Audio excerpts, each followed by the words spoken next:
记载在新约以弗所书3章1到12节，和本在圣经271页，271页，其他版本请看荧幕。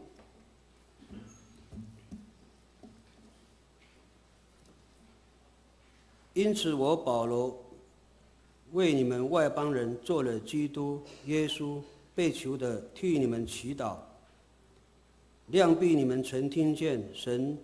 赐恩给我，将关切你们的职分托付我，用启示使我知道福音的奥秘。正如我以前略略写过的，你们念了就能晓得我深知基督的奥秘。这奥秘在以前的世代没有叫人知道，像如今借着圣灵启示他的圣使徒和先知一样。这奥秘就是外邦人在基督耶稣里，借着福音得以同为后裔，同为一体，同蒙应许。我做了这福音的执事，是照神的恩赐，这恩赐是照他运行的大能赐给我的。我本来比众圣徒中最小的还小，然而他还赐我这恩典，叫我把基督那测不透的丰富传给外邦人，又使众人都明白这历代以来隐藏在创造万物之神里的奥秘是如何安排的，为要借着教会使天上执政的、掌权的，现在得知神百般的智慧。这是照神从万事以前在我们的主基督耶稣里所定的旨意。我们因信耶稣，就在他里面放胆无惧、笃信不疑的来到神的面前。以上。这时我们请本堂许牧师来讲到，题目是坦然无惧，坦然无惧。我们一起同心来祷告。天父上帝，我们感谢你，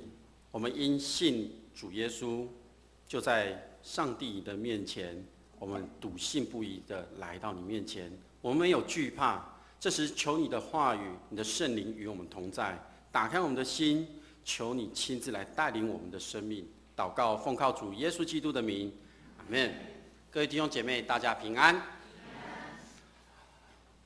2013年刚过去，今天是2014年的1月12号。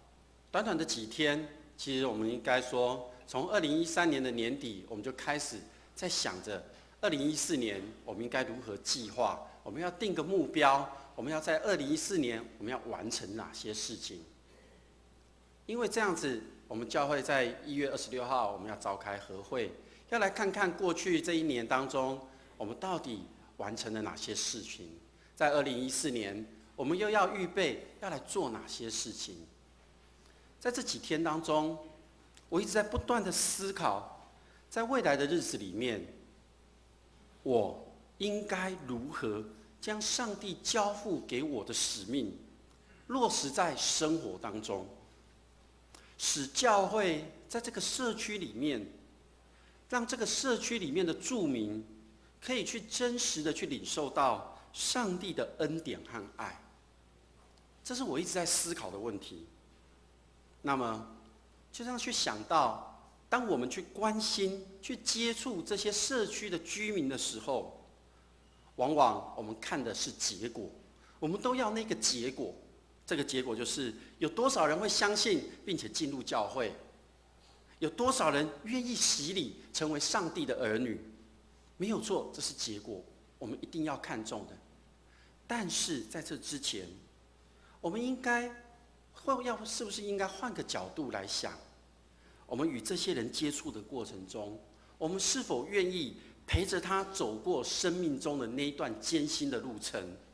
还是陪着他跟着他一起欢欣快乐，去了解他，倾听他心中的话语，明白看见他的需要。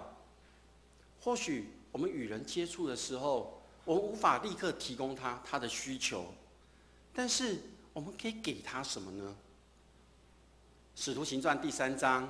里面记载着彼得和约翰的一个故事。他们在一个下午3点的时候，他们到一个叫美门的地方，在那个地方有一个生来就跛脚的人，那个跛脚的人天天都被人抬到门口去向人乞讨。他看见彼得和约翰来的时候，他就求彼得和约翰施舍，但是彼得和约翰看着他说：“你看我。”那个跛脚的人就真的看着他，然后彼得和约翰就跟他说：“金和银我都没有，但是我要给你我所有的，我奉拿撒勒人耶稣基督的名，叫你起来。”讲完了，彼得就拉着他的手，把他扶起来。那个人的脚立刻就好了，他要起来又唱又跳，在赞美。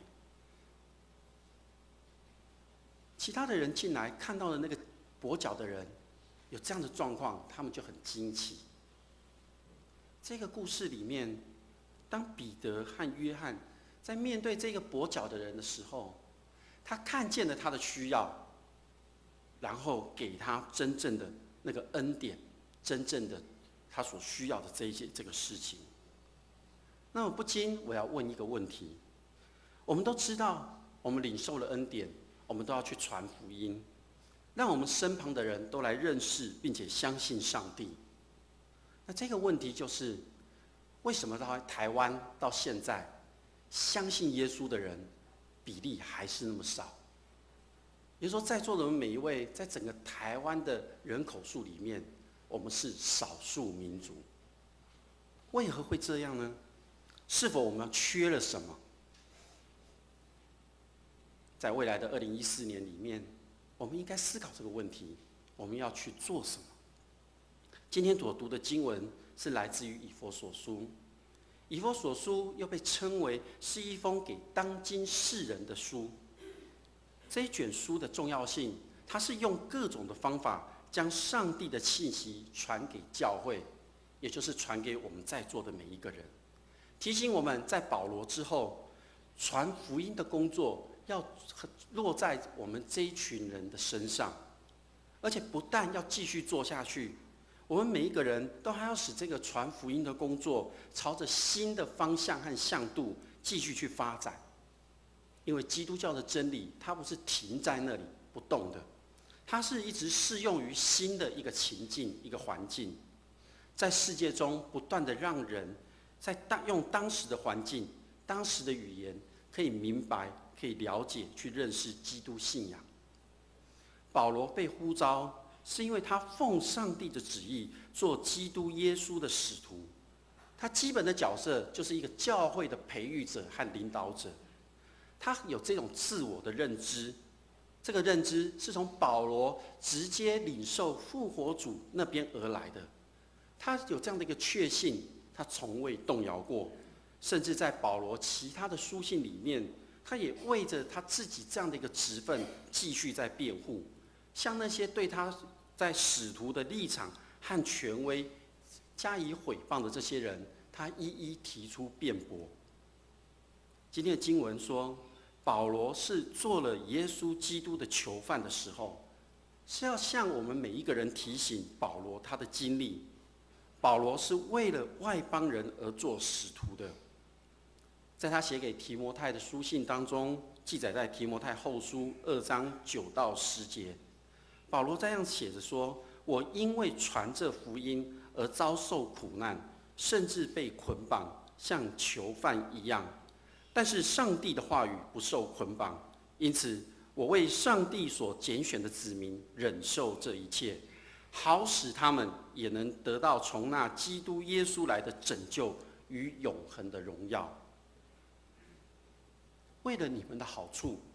上帝赐恩典给保罗，将一项职务交付给保罗。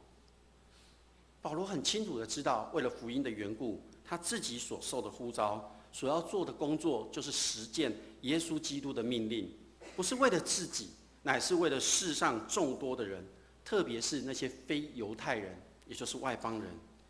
对他们来宣教。保罗的宣教在各处建立的教会，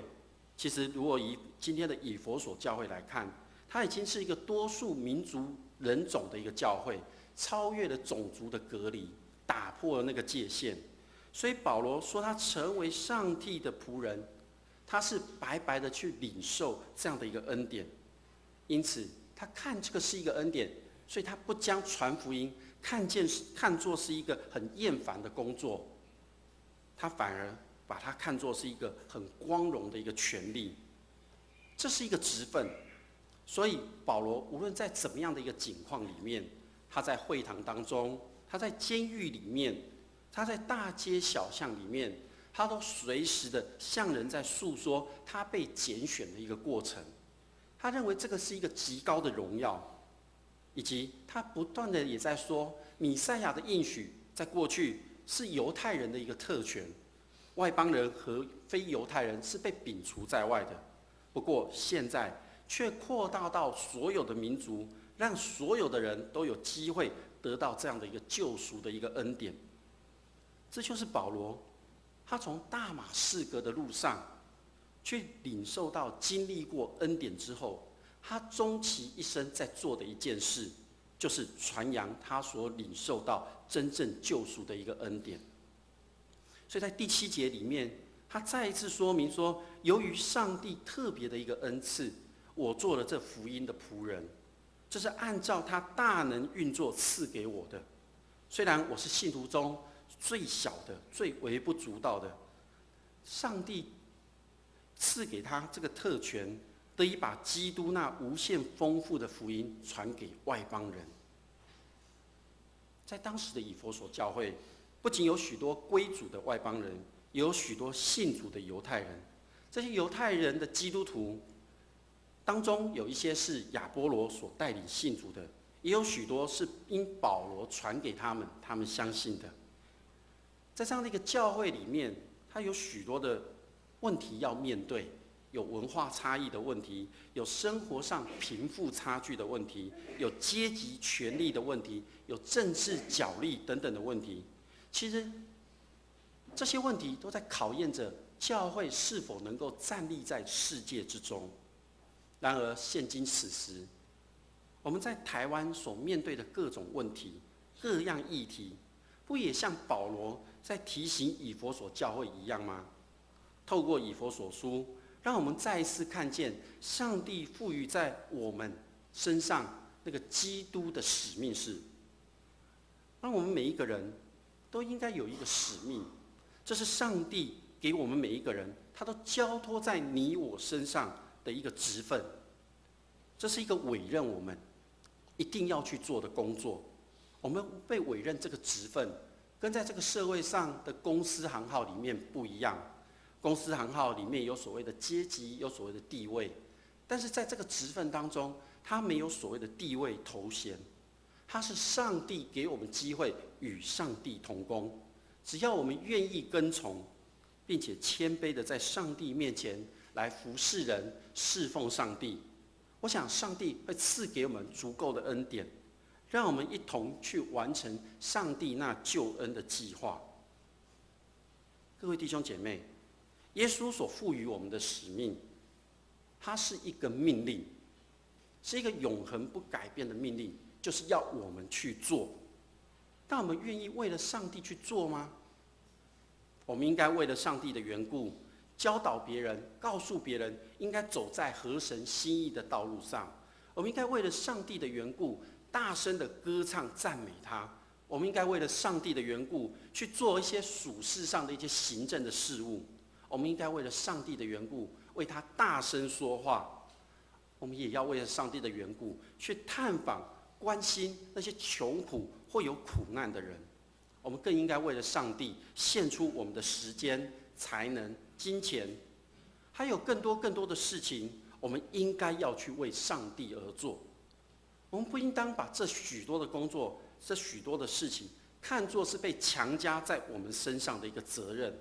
我们应当看作它是一个我们要快乐去接受得到的一个权利。那么我们应该想一想，为何我们迟迟没有行动？是有什么样的事情，还是你的心中有什么挂虑？或者是你不知道该将上帝这个救赎的恩典如何跟人家来分享呢？保罗在今天的经文里面说，上帝将一项职务托付给他，然后启示他知道上帝的奥秘，他也将这奥秘写下来。我们读了就会知道，他对耶稣基督所那个奥秘所领悟的是什么，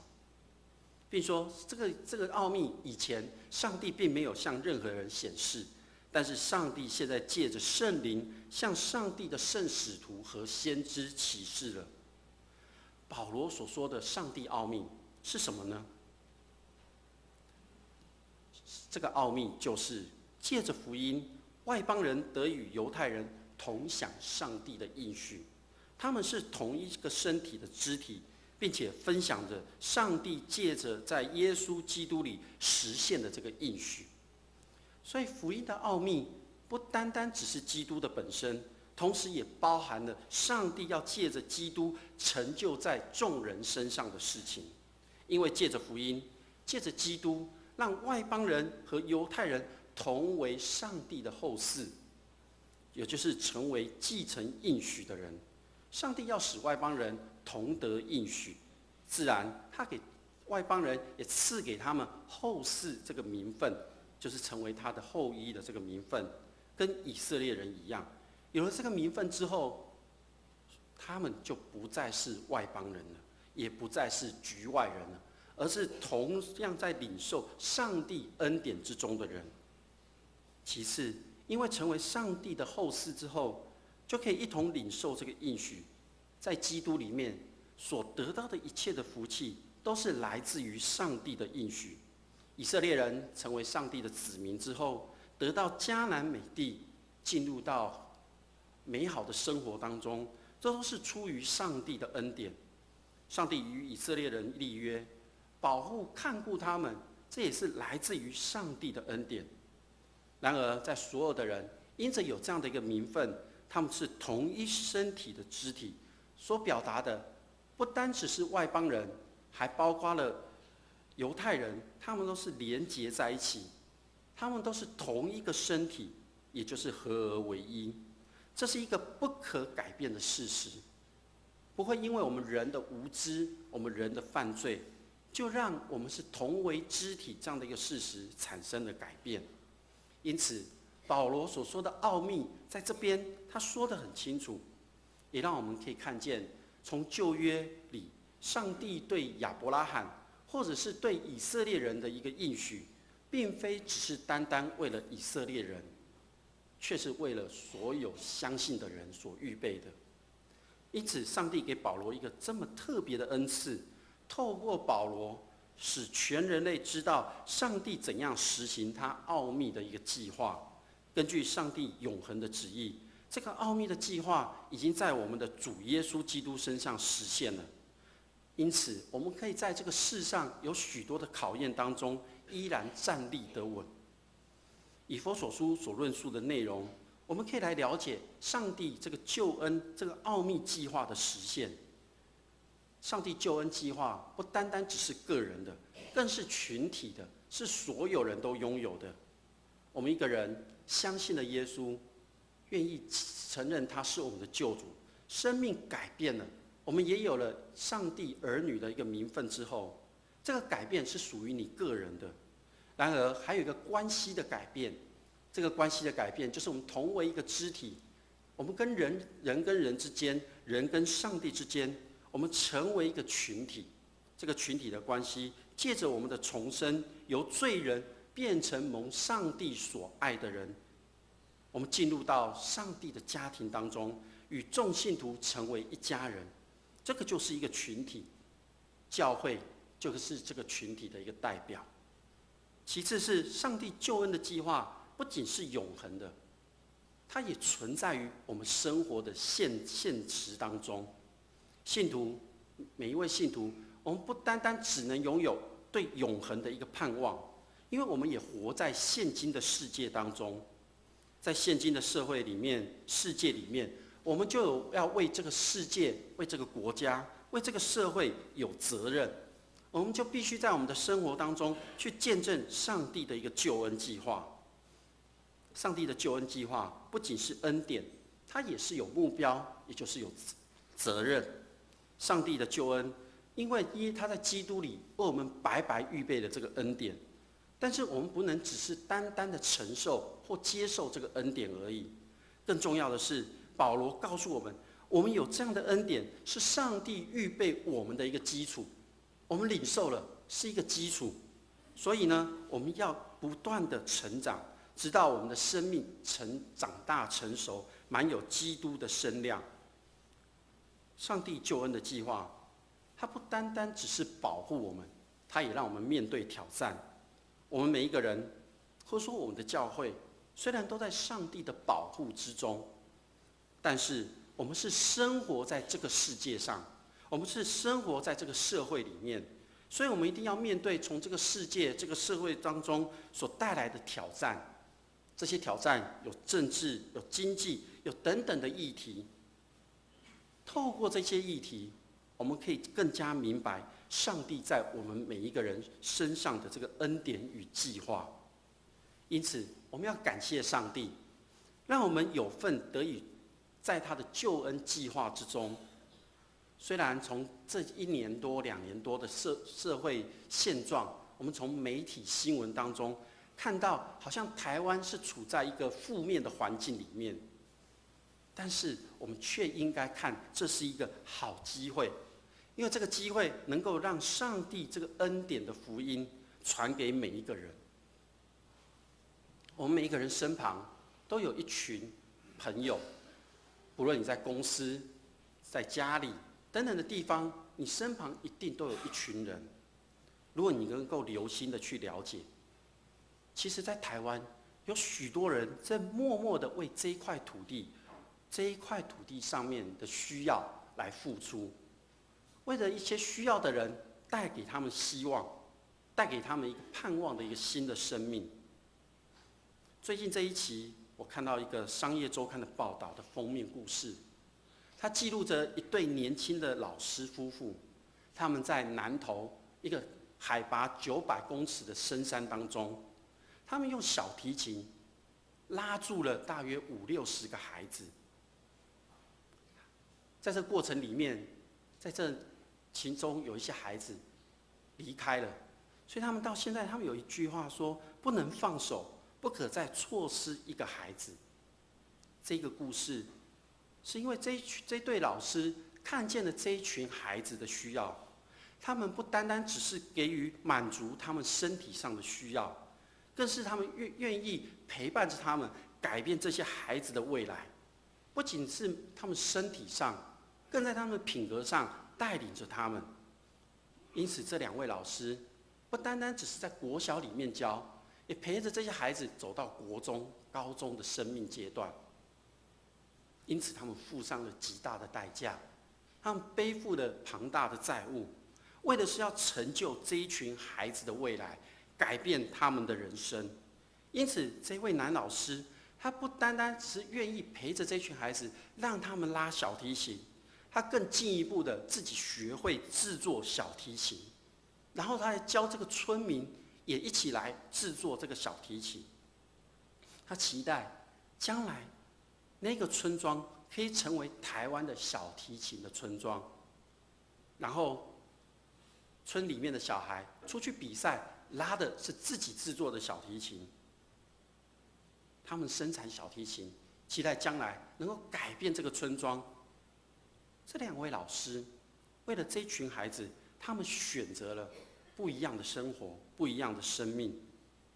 因此，透过他们，我看见了上帝的爱在南投的深山里面实现了，也看见了台湾这块土地的一个希望，更看见了基督徒和教会应该进入到台湾的各个角落之中，去关心那些人的需要，以及分享上帝的爱。这是我们可以做的吗？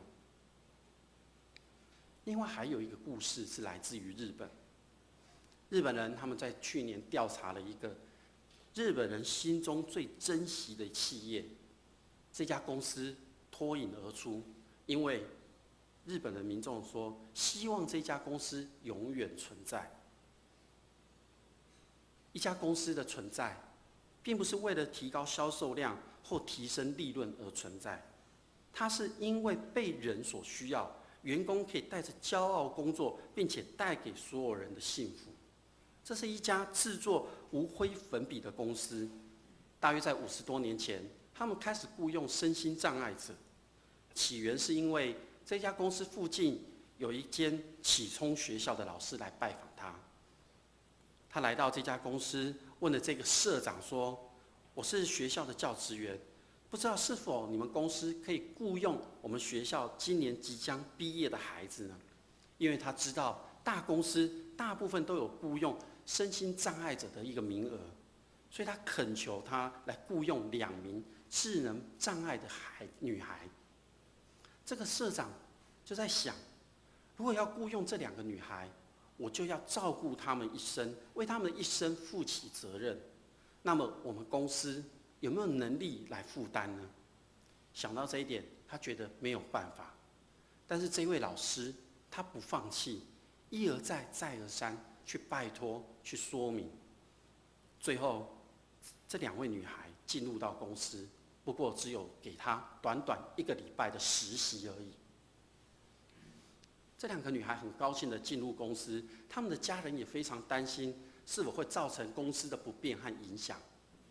1个礼拜即将过去，在最后一天的时候，这家公司的10多位员工来到社长的面前，来说这2个孩子的实习明天就要结束了。社长先生，我们想请求你，能不能不要就此结束？从下个月开始雇用他们为正式职员。